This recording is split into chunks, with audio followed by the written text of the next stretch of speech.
Sa ating lahat. Good morning!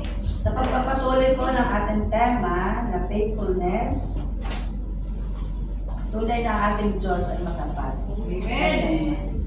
Sabi nga doon sa huli natin kinanta, holy forever ang ating Panginoon. Yes. Ang salitang faithfulness ay ang kabuuan ng ating pananampalataya at pagtitiwala sa Panginoon. Dahil si Jesus ay isang solid rock. Ito ang pundasyon natin ng ating pananampalataya sa ating paglakad at pagsunod sa bawat naisin ng Diyos sa buhay natin. Amen. Dahil na, without God, we are nothing. Walang makahihigit sa katapatan ng Diyos. Pag siya ay nangako, 100% ang kanyang susundin ayon sa nais niya sa buhay natin. Amen. Tunay na siya yung unwavering God, hindi siya matitinag, immutable siya.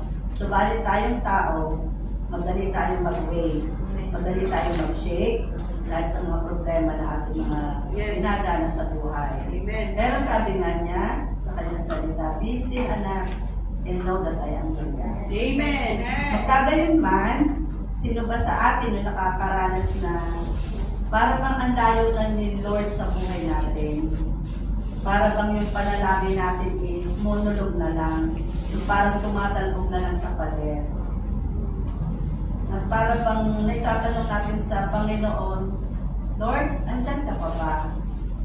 Ang lahat ng katanungan na ito ay matutunghayan natin ang kasagutan sa Psalms 77, verse 11 to 12.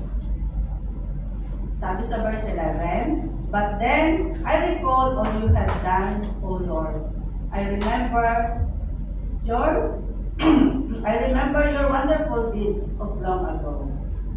Sa 12, "They are constantly in my thoughts. I cannot stop thinking about your mighty works." Sa Tagalog ko, Panginoon, aking aalalahanin ang iyong mga dakilang gawa.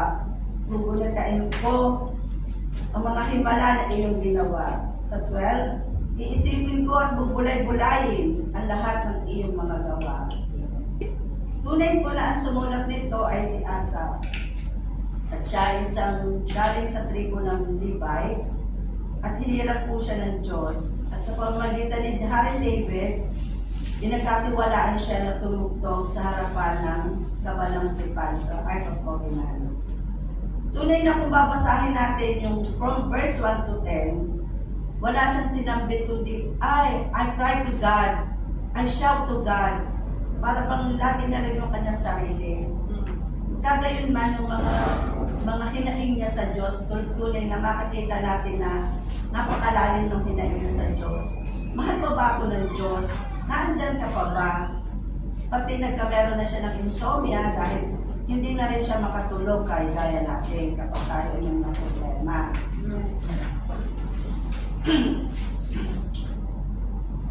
Dahil nga sa dami ng kanyang mga iniisip, yung isipan niya, occupy ng napakaraming bagay na nangyayari sa buhay natin. Hindi na natin nakikita yung kabutihan ng Diyos, na di natatakluban na ng liwanag, natatakluban na ng kadiliman yung liwanag na nanggagaling sa Panginoon. Tunay na sa mga bagay na ito, madalas na nangyayari sa buhay natin. Hindi tayo nagiging focus sa ating, nagiging focus tayo sa ating sarili. Katulad ni Asaph. Ang nangyayari sa atin, nagiging focus tayo sa mga problema, sa mga bagay na nangyayari sa pamilya natin, maging sa buhay natin, sa spiritual na yung dryness natin sa Panginoon. Meron na tayo ng anxiety at depression. Amen. Tunay na mga kapatid, huwag natin ituon yung ating paningin sa malapit. Yung malapit na yun yung mga problema. Kundi ituon natin yung ating paningin doon sa malayo. Dahil sabi nga sa Psalms, my eyes, tumitingin ako doon sa malayo dahil ang Diyos yung tutugon sa akin. Dahil doon sa katapatan niya. At sa mga bagay na ito, sa lahat ng katanungan na ito, ang sabi nga sa verse 11, Panginoon, aking aalalahanin ang iyong ginawa. Aking bubunitain ang himala mo noong una. Iisipin ko at bubulay-bulayan ang lahat ng iyong dakilang gawa. Ano ba yung himala noong una? Ano ba yung miracle na nangyari noong una? dito may ano ko yung paglalakbay ng Moses kasama yung mga Israelites. Di ba napakarami nilang struggles, kagaya natin, napakarami nilang complaint, kagaya natin. Pero sa lahat ng niyoon, hindi sila pinabayaan ng Panginoon. Sa kanilang paglalakbay, nandun yung katapatan ng Panginoon na sa kainitan ng araw, nagpo-provide ang Panginoon ng ulan. Sa kadiliman ng gabi, nagpo-provide ang Panginoon ng kaliging apoy upang sila'y makatawid papunta sa kanilang paglalakbay. At maging yung paghati ng Red Sea, nandoon na para sila'y makatakas nga sa paghabol sa kanila ng mga Egyptian. Makikita natin yung katapatan ng Panginoon sa pamagitan ng mga bagay na kanyang ginawa. Hindi dahil yun sa pag-focus ni Moises sa kanyang, doon sa mga struggle na kanyang pinagdaanan, kundi sa mga bagay na ginawa ng Panginoon sa kanyang buhay.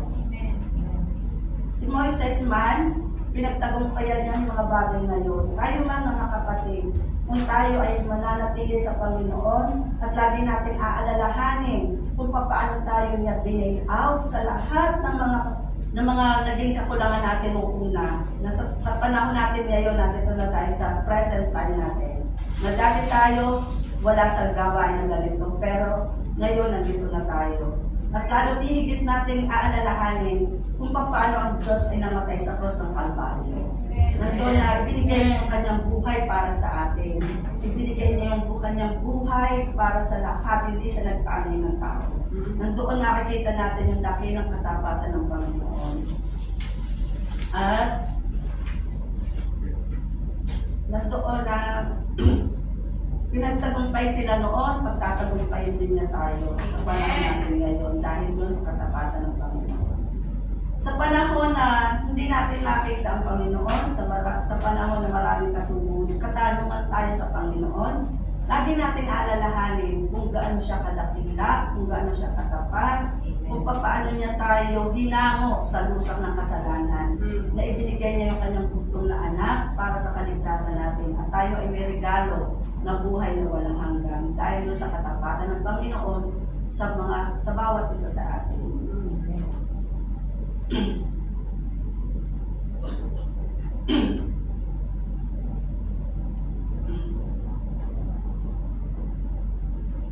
Sabi nga dito sa Deuteronomy 8:2, remember how the Lord your God lead you all the way in the wilderness. Ano ba yung wilderness na yon?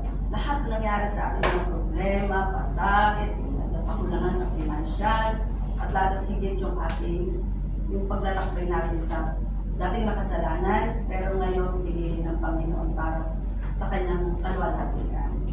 Alalahanin natin kung paano tayo, lagi nating alalahanin yung kadakilaan ng Panginoon sa buhay natin. Huwag natin alalahanin yung mga problema dahil huwag tayo magpo-focus sa mga problema, hindi po tayo magiging matibay at yung pundasyon po natin magiging masishaken lagi tayo, kundi lagi tayo magtiwala sa katapatan ng Panginoon. Amen. Salamat.